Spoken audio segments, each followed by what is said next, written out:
Welcome back to my channel. Before I get started, I would like to let you all know the new official name of my channel is going to be Matt's Work in Progress. My name is Matt, and I'll be giving you my perspective today.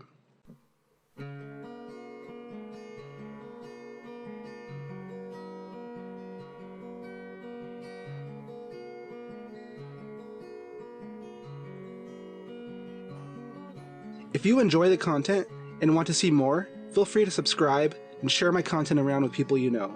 In my previous video, which I will link right up here, I went over various strategies other candidates might be using against Andrew Yang to dampen his voice as much as possible. In this video, what I would like to do is find out ways we can initiate counterattacks.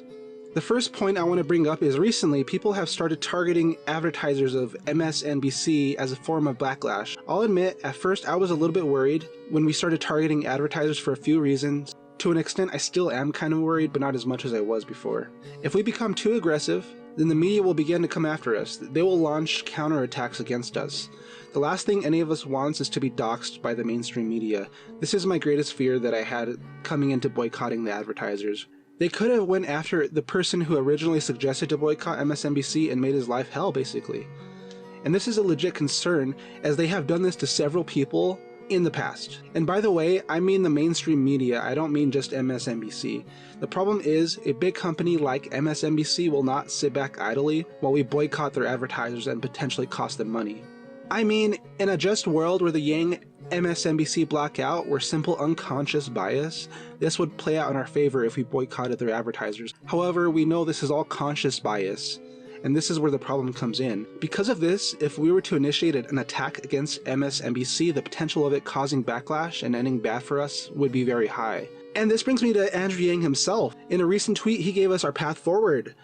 And it's great. If we follow his lead, the people without a voice will become shielded by him, and at the same time allow us to initiate our boycott against MSNBC safely.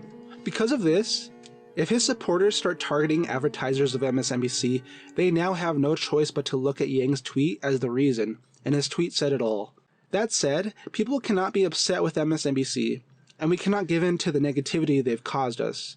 What we do again is follow Yang as he's guiding us. Do not give MSNBC any more of our time. Stop responding to them when they leave Yang out of the graphics.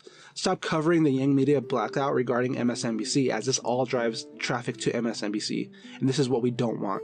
Let it be known that we cannot support companies attempting to interfere in the United States election. At the same time, we need to express our willingness to be open and negotiate in the same way Yang is. If MSNBC is willing to meet us halfway, we will 100% be willing not to only listen, but to welcome them with open arms and potentially forgive their past. If we handle it like this will cause us to be the bigger person in the situation, and there's no way this will look bad on us. The best strategy is not to simply boycott, but to overwhelm with our silence. Everywhere else we go, we will cause a ripple of positivity, a ripple of humanity. We will be loud by continuing to break the donation numbers, by continuing to qualify for future debates, and eventually becoming the Democratic nominee. The ones left out of this will have no choice but to change their direction and their tone towards Yang. See, when I was thinking of the main strategies that were used against Yang, I realized the most effective strategy is one where he is ignored unless 100% necessary to mention him.